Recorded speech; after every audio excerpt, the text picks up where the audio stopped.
நம்ம எல்லாருமே ஜெய்ஹிந்த் படம் பார்த்துருப்போம். நம்ம ஆக்ஷன் கிங் அர்ஜுன் சாருது. அந்த படத்தில் பார்த்தீங்கன்னா ஃபைனல் கிளைமேக்ஸில் ஒரு வில்லனுக்கு ஆப்போசிட்டாக ஃபைட் பண்ணுவார் நம்ம அர்ஜுன் சார். அப்போது அந்த வில்லனோட குடவுன் ஒன்று இருக்கும். அதில் வந்து நிறைய வெப்பன்ஸ், வெடிமருந்து எல்லாமே இருக்கும். ஸோ அதெல்லாமே அழிச்சிட்டோன்னா நிச்சயமாக நம்மளால் சக்ஸஸ் ஆகிட முடியும்னு நினச்சி இவரோட ஃப்ரெண்டு அர்ஜுன் சாரோட ஃப்ரெண்டு என்ன பண்ணுவார்னா, ஒரு ட்ரக்கை எடுத்துகிட்டு போயிட்டு அந்த வெடிமருந்து இருக்க இடத்த போய் இடித்து மோதி செத்துருவார். ஸோ இதெல்லாம் நம்ம சினிமாவில் பார்த்துருக்கோம். பட் இதே ஸ்டோரி ரியல் லைஃப்பில் ஒருத்தர் செய்திருக்கிறாரு அப்படின்னு சொன்னால் எத்தனை பேர் நம்புவீங்க? அவரோட உயிரியை தியாகம் பண்ணியிருக்கிறாரு ஒரு இனத்துக்காக. இது சொன்னால் எத்தனை பேர் நம்புவீங்க? எஸ், அப்பேற்பட்ட ஒருத்தரை பற்றி தான் நம்ம தெரிஞ்சுக்க போகிறோம். ஏன்னா போருக்கு போகிற எல்லாருமே வந்து 50-50. நம்ம போகிறோம், ஜெயிக்கலாம், தோக்கலாம், உயிரோட வரலாம், இல்லை சாகலாம், இந்த மாதிரி எண்ணத்தில் தான் போருக்கு போவாங்க. ஸோ அவங்களுக்குலாம் ஒரு சின்ன நம்பிக்கையாவது இருக்கும். நம்ம வாருக்கு போகும்போது சாக போகிறதுன்றது உறுதி, பட் என்னைக்குன்றது தெரியாது. பட்டு இப்படியப்பட்ட ஒருத்தருக்கு அவர் சாக போகிற டைம் தெரியும், அவர் சாக போகிற நாள் தெரியும், சாக போகிற கிழமை தெரியும், எப்போ சாக போகிறன்றதும் தெரியும். அப்போ எவ்வளோ பெரிய வீரனாக இருக்க முடியும் அவர்? யோசிச்சு பாருங்க. ஸோ அப்பேற்பட்ட ஒருத்தரை பற்றி தான் நீங்கள் நம்ம தெரிஞ்சுக்க போகிறோம். Come let's go to the topic.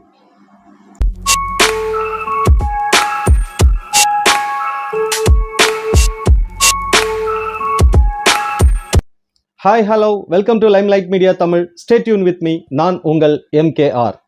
நம்ம கேப்டன் மில்லர் படம் பார்த்துருப்போம், தனுஷ் சார் நடிச்சது. ஆனால் ரியல் கேப்டன் மில்லர் ஸ்டோரியை தான் நம்ம இன்னைக்கு ஸ்ரீலங்காவில் 1966 ஜனவரி 1 அன்னைக்கு ஒரு குழந்தை பிறக்குது. அவர் பேர் தான் வள்ளிப்புரம் வசந்தன். இவர் ஒரு நார்மலான மிடில் கிளாஸ் ஃபேமிலி. அப்பா பேங்க் மேனேஜர், 2 கூட பிறந்தவங்க இருக்காங்க, 2 பேர். இப்படி ஹாப்பியாகவும் பீஸ்ஃபுல்லாகவும் அவரோட லைஃப் போயிட்டு இருக்கு.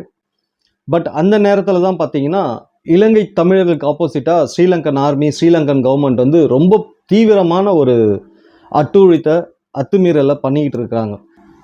ஸோ இதை பார்த்து நிறைய கோபமான நிறைய மக்கள் அங்கங்கே கேங்காக சேர்ந்து போராட ஆரம்பிக்கிறாங்க. அப்போ தான் ஒரு மிகப்பெரிய தலைவரோட வழிநடத்தலில் இன்னொரு டீமும் ஃபார்ம் ஆகுது. அது அப்போ தான் வந்து வளர்ந்துட்டு வருது. இலங்கை தமிழருக்காக, அவங்கள காப்பாற்ற, அவங்களுக்காக போராட நான் ஒருத்தன் இருக்கேன்னு சொல்லி ஒரு தலைவர் வந்து முன்னாடி வராரு. அவரோட தலைமையில் ஒரு மிகப்பெரிய ஒரு டீம் ஒன்று ஃபார்ம் ஆகுது. இவங்க என்ன பண்ணுறாங்க அப்படின்னா, 2 பெண்களை வந்து கற்பழிச்சிடுறாங்க. அது மட்டும் இல்லை, இவரோட படையில் இருக்க ஒருத்தரை வந்து கொலை பண்ணிடுறாங்க. ஸோ இது 2தோட கோவத்தோட வெளிப்பாடாக இவர் என்ன பண்ணுறாருன்னா, அந்த இலங்கை ஆர்மியை வந்து தாக்க பிளான் பண்ணுறாரு. ஸோ அப்போ 1983 ஜூலை மாதம் 23 அவங்களோட முதல் தாக்குதலை ஸ்ரீலங்கன் ஆர்மிக்கு எகெயின்ஸ்டாக தாக்குதல் நடத்துகிறாங்க. ஸோ இந்த இன்சிடெண்ட் என்னாச்சு, ஒட்டு மொத்தமான ஸ்ரீலங்கன் ஆர்மியையும் கவர்மெண்ட்டையும் வந்து ரொம்ப யோசிக்க வச்சுது. அவங்களும் வந்து யார் இது, எந்த டீம் இது, இந்த அளவுக்கு நம்மளை தாக்கியிருக்காங்களே அப்படின்னு சொல்லிட்டு யோசிக்க ஆரம்பித்து இருக்கிற தமிழர்கள் எல்லாரையுமே வந்து சூறையாட ஆரம்பித்தாங்க. தமிழர்கள் இருக்கிற எங்கெங்கே இருக்கிறாங்க அங்கே இருக்கிற அவங்களோட கடைங்களை அடித்து நொறுக்கிறது, எரிக்கிறது, அந்த பில்டிங்கை டிஸ்ட்ராய் பண்ணுறது. இது மட்டும் பில்டிங்கை மட்டும் எரிக்கலை, ஈவன் நிறைய மனிதர்களையும் போட்டு எரித்து இப்படி வந்து ரொம்ப கொடுமைப்படுத்தி கொடூரமாக ஸ்ரீலங்கா ஃபுல்லாக எங்கே பாரு தமிழர்களோட டெட் பாடியாக கிடக்கிற அளவுக்கு ஒரு வெறித்தனத்தை காமிச்சாங்க ஸ்ரீலங்கன் ஆர்மி ஈழத்தமிழர்களுக்கு மேலே. இந்த நாளை ஈழத்தமிழரோட வரலாறில் ஜூலை மாதம் கருப்பு ஜூலை அப்படின்னே வந்து ஹிஸ்ட்ரியில் வந்து ரிஜிஸ்டர் செய்யப்பட்டிருக்கு. அந்த அளவுக்கு கொடூரமான இனப்படுகொலை அந்த ஜூலை மாதத்தில் நடந்துச்சு. ஸோ இந்த வள்ளிப்புரம் வசந்தன் இங்கே போய் ஜாயின் பண்ணுறதுக்கான மிகப்பெரிய ரீசனே இதுதான். இந்த கொடூரத்தெல்லாம் பார்த்து கோபமான வெறியான அவரையும் இந்த தலைவரோட படையில் சேர்த்துக்க சொல்லி அங்கே போய் ஜாயின் பண்ணிட்டார். ஃபஸ்ட் அவர் அந்த கேங்கில் போனது ஒரு சாதாரண ஒரு வேன் டிரைவராக தான் போய் அந்த கேங்கில் போய் அவர் சேர்ந்தார், அந்த தலைவரோட கேங்கில். ஆனால் அதுக்கப்புறமா அவர் தன்னை வந்து ஒரு களத்தில் இறங்கி போராடுற ஒரு போராளியாக தன்னை தயார்படுத்திக்கிட்டார். அந்த டைமில் தான் வள்ளிப்புரம் வசந்தனாக இருந்தவர் மில்லராக மாறுறாரு. அங்கே தான் அவரோட பேர் மாற்றப்பட்டுச்சு. ஸோ இந்த மாதிரி இந்த படையில் சேர்ந்து அவரும் போராட ஆரம்பித்து அவர் கூடவே இணைஞ்சி பெரிய போராட்டங்களை, பல போராட்டங்களை நடத்திட்டு வந்தப்போ தான் இந்த மிகப்பெரிய தலைவர் ஒரு முடிவு எடுக்கிறாரு. ஸ்ரீலங்கன் ஆர்மிக்கு எகெயின்ஸ்டாகவும் ஸ்ரீலங்கன் கவர்மெண்ட்டுக்கு எகெயின்ஸ்டாகவும் இன்னும் பெரிய ஒரு போராட்டத்தை நடத்தணும்னு பிளான் பண்ணுறாரு. அப்போ தான் வடமராட்சி ஆப்ரேஷன் லிபரேஷன் அப்படின்ற ஒரு வாரை ஸ்டார்ட் பண்ணுறாரு இந்த தலைவர். ஸோ அந்த டைமில் இந்த நெல்லியடி மத்திய கல்லூரி அப்படின்ற ஒரு காலேஜ் கேம்பஸை வந்து ஆர்மி பேஸ்டாக மாற்றி வச்சுருந்தாங்க. அதாவது ஸ்ரீலங்கன் ஆர்மி பேஸ்டாக மாற்றி வச்சுருந்தாங்க. அதை வந்து அட்டாக் பண்ணணும் அப்படின்ற பிளான் இந்த தலைவர் பிளான் பண்ணுறாரு. அப்போது இந்த மில்லரும் அந்த போராட்டத்தில் இறங்க முடிவு பண்ணிட்டாரு. பிகாஸ் அந்த காலேஜ் கேம்பஸ் ஆர்மி பேஸை நம்ம ஆக்கியபை பண்ணிட்டா நம்மளுக்கு மிகப்பெரிய சக்ஸஸ் வரும் அப்படின்னு பிளான் பண்ணது இந்த தலைவரோட பிளான். பட் அது அவ்வளோ ஈஸியான்னு பார்த்தீங்கன்னா நிச்சயமாக இல்லை. இட்ஸ் ஹைலி ரிஸ்க்கு, ரொம்ப பெரிய ரிஸ்க்கு.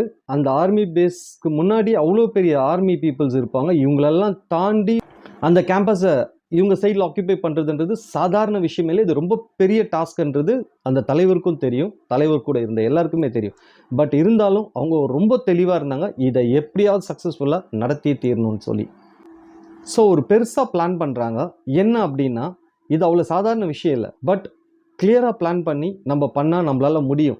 பட் அதுக்கு ஒரு பெரிய சாக்ரிஃபைஸ் பண்ண வேண்டியது இருக்குது அப்படின்னு சொல்கிறார் தலைவர். என்ன அப்படின்னா, ஒரு ட்ரக்கு ஃபுல்லாக வெடிமருந்தை ஃபுல்லாக நிரப்பி அந்த ஆர்மி பேஸ்குள்ளே போயிட்டு அந்த ட்ரக்கில் இருக்க வெடிமருந்தை வெடிக்க வைக்கணும். ஸோ இது பண்ணுனா, ஆனால் அந்த ட்ரக்கை ஓட்டிகிட்டு போகிறவங்களும் இறந்துருவாங்க. ஸோ இவ்வளோ பெரிய தியாகத்தை யார் செய்ய போகிறா அப்படின்னு யோசிக்கும்போது தான் மில்லர் வரார். நான் செய்கிறேன் அதை. அவங்க கூட இருந்தவங்க, இந்த தலைவர் எல்லாமே அப்படியே ரொம்ப சர்ப்ரைஸ் ஆகுறாங்க, பிரமிச்சு போகிறாங்க. என்னோட மக்களுக்காக நான் கண்டிப்பாக அதை செய்கிறேன் அப்படின்னு முடிவெடுக்கிறார். அப்போது தலைவர் சொல்கிறாரு, நிச்சயமாக வரலாற்றில் உன் பேர் சிறப்பாக வரும்படி நான் கண்டிப்பாக பண்ணுவேன்னு அப்போ ஒரு வார்த்தையை சொல்கிறார். ஸோ இவங்க இந்த அட்டாக்காக ரெடி ஆகுறாங்க. ஸோ மில்லருக்கு கிளியராக தெரிஞ்சு போச்சு, நம்ம இன்னும் கொஞ்ச நாள் தான் உயிரோடு இருக்க போகிறோம், அதுக்கு மேலே நம்ம இருக்க போகிறது இல்லை அப்படின்னு சொல்லி. ஸோ அதனால் அந்த தலைவர்கிட்ட போய் பர்மிஷன் கேட்டு அவரோட ஃபேமிலியை பார்க்க போகிறாரு. அவரோட ஃபேமிலி கூட போயிட்டு 1 டே ஃபுல்லாக ஸ்பெண்ட் பண்ணுறாரு. ஹோட்டலுக்கு போகிறாங்க, சாப்பிட்றாங்க, எப்படியெல்லாம் அவங்க ஃபேமிலியோட என்டர்டைன் பண்ண முடியுமோ அப்படி இருந்து அவங்க ஃபேமிலியோட டைமை ஸ்பெண்ட் பண்ணிவிட்டு, அந்த அப்பா அம்மா அவங்க கூட இருக்கிறவங்க இவங்களோட அந்த சந்தோஷமான முகத்தெல்லாம் அவர் மைண்ட்லேயும் மனசுலையும் ரிஜிஸ்டர் பண்ணிட்டு, ஒரு சந்தோஷம் கலந்த வலியோட, பெரிய பொறுமைன்ற வலியோடையும், நம்ம மக்களுக்காக நம்ம உயிரியை கொடுக்க பொறுமைன்ற சந்தோஷத்துலேயும் அங்கே இருந்து அவர் கிளம்பி போகிறார் மறுபடியும் அவரோட படைக்கு. ஸோ இவங்க எல்லோரும் பிளான் பண்ணபடியே அந்த நாளும் வந்துச்சு. 1986 ஜூலை 5 ஒரு ட்ரக்கு ஃபுல்லாக வெடிமருந்தை ஃபில் பண்ணி அந்த ட்ரக்கை ஓட்டிகிட்டு போகிறாரு மில்லர். ஸோ அவரோட மனசில் அவங்க ஃபேமிலியை பற்றின வலி இருந்தாலும், ஃபேமிலியை விட்டு பெரிய பொறுமைன்ற கஷ்டம் இருந்தாலும், நம்ம மக்களுக்காக, நம்ம தமிழின மக்களுக்காக நம்ம உயிரியே கொடுக்க போகிறோன்ற சந்தோஷத்தில் அவ்வளோ ஸ்பீடாக போய் அந்த ஆர்மி கேட்டை இடித்து உடச்சி உள்ளே நுழைஞ்சி போய் அங்கே போய் அந்த பிளாஸ்ட் பண்ணுறாரு. ஒரு நிமிஷம் அங்கே இருந்த யாருக்குமே ஒன்றுமே புரியல. பற்றி எரியுது, வெடிக்குது, எங்கெல்லாம் ஃபுல்லாக செதுறது, வெடித்து எரியுது. ஸோ இதை கரெக்டாக இந்த டைமை பயன்படுத்தி தலைவரோட ஆளுங்கள்லாம் உள்ளே போய் அந்த இடத்த ஆக்கியபை பண்ணிட்டாங்க. ஸோ அவங்க பிளான் பண்ணபடியே அந்த ஆர்மி கேம்பஸை அவங்க கட்டுப்பாட்டில் கொண்டு வந்துட்டாங்க. ஸோ அவங்க பிளான் பண்ண மாதிரி எல்லாமே 100% சக்ஸஸ்ஃபுல்லாக முடிஞ்சுது. இவரோட உயிரும் தியாகம் பண்ணார் மில்லர். ஸோ இந்த வாரில் அவங்களுக்கு 100% சக்ஸஸ் கிடைச்சிது. தன்னோட இனத்துக்காக, தன்னோட தமிழ் மக்களுக்காக, தன்னோட உயிரியே தியாகம் பண்ண இந்த கேப்டன் மில்லரோட அப்பா அம்மாவுக்கு இது தெரியுது. உடைஞ்சி போயிட்டாங்க, மனசு நொறுங்கி போயிடுச்சு. இருந்தாலும் தன்னோட மக்களுக்காக, தான் இனத்துக்காக, நம்ம தமிழ் மக்களுக்காக நம்ம பையன் உயிரியே தியாகம் பண்ணியிருக்காருன்னு சொல்லி ரொம்ப பெரிய சந்தோஷப்பட்டாங்க. வலியோடு கலந்த சந்தோஷம் அது. ஸோ அதுக்கப்புறமா தான் இந்த மக்களுக்காக, தன்னோட இனத்துக்காக, தன்னோட மக்களுக்காக உயிரியே கொடுத்த இந்த மில்லருக்கு அந்த படையோட தலைவர் கேப்டன் மில்லர் அப்படின்னு சொல்லி அவருக்கு ஒரு பெரிய மரியாதையை செலுத்தினார். அதிலிருந்து தான் இந்த வசந்தன் கேப்டன் மில்லராக மாறினார். ஸோ இந்த கேப்டன் மில்லருக்கு ஒரு பெரிய மரியாதை ஏற்படுத்தணுன்றதுக்காக ஒரு தங்க சிலையை வந்து அங்கே வச்சாங்க. அது மட்டும் இல்லை, தன்னோட உயிரியே கொடுக்கக்கூடிய, தியாகம் பண்ணக்கூடிய ஒரு மிகப்பெரிய படையை வச்சிருந்த ஒரே தலைவர் இந்த தலைவர் மட்டும்தான். அவர் வேறு யாரும் இல்லை, நம்ம தலைவர் பிரபாகரன் அவர்கள் தான். உலகத்தில் வேற எங்கேயுமே இந்த மாதிரி ஒரு படையை நீங்கள் பார்த்துருக்கவே முடியாது. அப்படி ஒரு படையை வச்சுருந்தவர் தான் நம்ம தலைவர் பிரபாகரன். தன்னோட உயிரையே தியாகம் பண்ணக்கூடிய ஒரு மிகப்பெரிய படையை வச்சுருந்தார். அவ்வளோ ஒரு இனப்பற்று, தன்னோட மக்களுக்காக, தன்னோட இனத்துக்காக, ஈழத் தமிழர்களுக்காக இப்பேற்பட்ட உயிர் தியாகம் செய்தவர் தான் கேப்டன் மில்லர், தலைவர் பிரபாகரன் அவர்கள். இது நம்ம என்றைக்குமே எப்பவுமே எந்த சூழ்நிலையிலுமே மறந்துடக்கூடாது. நம்மளோட மட்டும் இல்லை, இன்னும் அடுத்த வர பல தலைமுறையும் அவங்கள நினச்சி பார்க்கணும், அவங்கள நினைக்கணும். ஒரு கனமான வலி நிறைஞ்ச ஒரு கதையை உங்கள்கிட்ட ஷேர் பண்ணியிருக்கேன். இதை நீங்கள் மட்டும் பார்க்காம மற்றவங்களுக்கும் ஷேர் பண்ணுங்கள். எல்லாருக்குமே அது தெரியட்டும், எல்லாருக்கிட்டையும் இவங்களோட புகழ் போய் பரவட்டும். இன்றைக்கி இருக்க 2K கிட்ஸ்க்கு நிறைய பேருக்கு இதெல்லாம் தெரியாது. ஸோ அவங்கெல்லாம் இதை பற்றி தெரிஞ்சுக்கிட்டோம். நிறைய பேருக்கு ஷேர் பண்ணுங்கள், எல்லாருமே பார்க்கட்டும், தெரிஞ்சுக்கிட்டோம். ஏன்னா இது பல தலைமுறைகள் தாண்டி தெரிஞ்சிக்க வேண்டிய, வாழ வேண்டிய ஒரு விஷயம் இது. இந்த வீடியோ உங்களுக்கு பிடிச்சிருந்தா லைக் பண்ணுங்கள், ஷேர் பண்ணுங்கள், முக்கியமாக சப்ஸ்கிரைப் பண்ணுங்கள்.